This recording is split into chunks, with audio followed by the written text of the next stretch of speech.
તો આગળ વાત ભાવનગરના લઠ્ઠાકાંડ મામલે જીતુ વાઘાણીની બેઠક યોજવામાં આવી। સૌથી મોટા સમાચાર સામે આવી રહ્યા છે। જીતુ વાઘાણીની બેઠક, લઠ્ઠાકાંડમાં 8 લોકોના મોત, જીતુ વાઘાણી 16 દર્દીઓને હોસ્પિટલમાંથી કરાયા ડિસ્ચાર્જ। લઠ્ઠાકાંડમાં 21થી વધુ ગુના નોંધાયા, 13 આરોપીઓ 10 દિવસના રિમાન્ડ પર। આપને જણાવી દઈએ કે ભાવનગરના લઠ્ઠાકાંડ મામલે કેબિનેટ મંત્રી જીતુ વાઘાણીએ પોલીસ અને વહીવટી તંત્ર સાથે બેઠક યોજી હતી। બેઠક બાદ પ્રેસ કોન્ફરન્સમાં તેમણે જણાવ્યું કે લઠ્ઠાકાંડમાં 8 લોકોના મોત થયા છે અને સરકાર મૃતકોના પરિવારજનોને પ્રત્યે સંવેદના વ્યક્ત કરે છે। ઘટનાની જાણ થતાં જ પોલીસ એક્શનમાં આવી હતી। 29 લોકોની શોધી સારવાર માટે જ્યારે હોસ્પિટલ ખસેડવામાં આવ્યા હતા। હાલ સારવાર લઈ રહેલા 16 દર્દીઓને ડિસ્ચાર્જ કરાયા છે। કેસમાં 21થી વધુ ગુનાઓ નોંધાયા છે। 13 આરોપીઓને 10 દિવસના રિમાન્ડ પર લેવાયા છે। સરકારે ઘટનાની તપાસ એસએમસીને સોંપી છે। भावनगर में जो घटना घटी है, राज्य सरकार संवेदना व्यक्त करती है, दुख व्यक्त करती है। आज हमने स्तरीय पुलिस अधिकारी की मीटिंग ली, हमारे एमएलए जिला अध्यक्ष सभी उपस्थित रहे। पूरी परिस्थिति का क्यास हमने निकाला है। माननीय मुख्यमंत्री भूपेंद्र भाई पटेल, नायब मुख्यमंत्री और गृह मंत्री माननीय हर्षराज साहब मॉनिटरिंग कर रहे हैं। एसएमसी को ये पूर्णतः तपास दे देगी और एसएमसी आगे की तपास कर रही है। पुलिस ने ये घटना होने के बाद तुरंत एक्शन लिया है।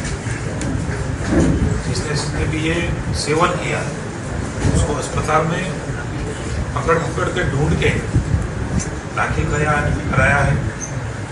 मैं दुखे के उसमें से आज की तारीख में 8 लोगों का निधन हुआ है। हम संवेदना व्यक्त करते हैं और कई लोगों को वहाँ डिस्चार्ज भी किया गया है। कई लोग आज भी सारवार ले रहे हैं।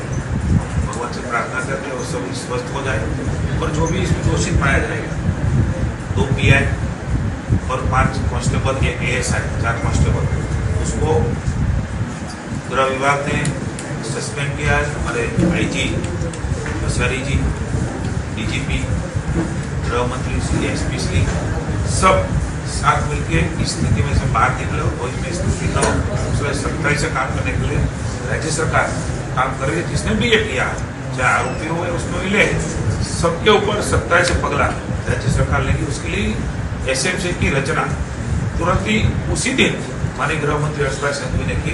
वो हमारा कमिटमेंट दिखाता है कि राज्य सरकार उसमें कुछ छुपाने वाली बात नहीं है।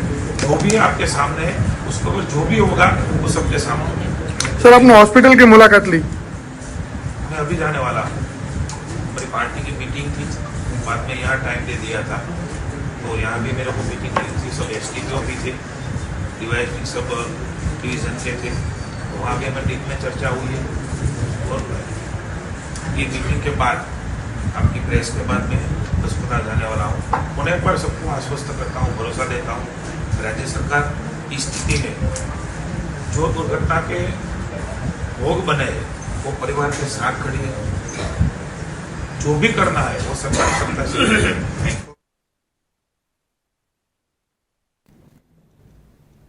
તો આગળ વાત ભાવનગર લઠ્ઠાકાંડ મામલે કૃષિ મંત્રી જીતુ વાઘાણી ભાવનગર પહોંચ્યા હતા। તેમણે સિવિલ હોસ્પિટલની મુલાકાત લઈ, સારવાર લઈ અને રહેલા દર્દીઓને તેમના પરિવારજનો સાથે વાતચીત કરી હતી। દર્દીઓની સારવારમાં કોઈ કચાશ ન રહે તે માટે પણ તેમને હોસ્પિટલના અધિકારીઓને કડક સૂચનાઓ આપવામાં આવી હતી।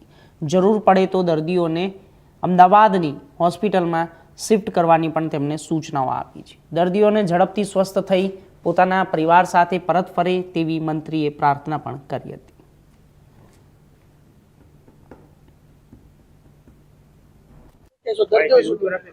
દાખલ દર્દીઓ છે, સામાન્ય વોર્ડમાં છે અને આઈસીયુમાં છે, બધાની મુલાકાત લીધી છે।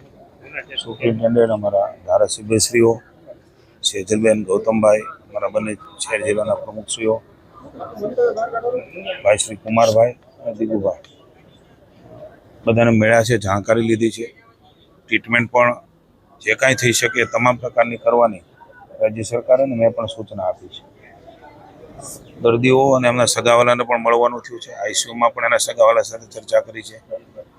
બેસ્ટમાં બેસ્ટ ટ્રાય એ આપણી હોસ્પિટલ દ્વારા થઈ રહી છે અને ભગવાનને પ્રાર્થના કરી કે બધા સ્વસ્થ થઈ અને પોતાના પરિવારમાં પોતાના સમાજ જીવનની અંદર એ પાછા ફરે ને પોતાના કુટુંબ નિર્વાહમાં સૌ એ નવી ઉન્નતિ કરે એવી ઈશ્વરને પ્રાર્થના કરીએ.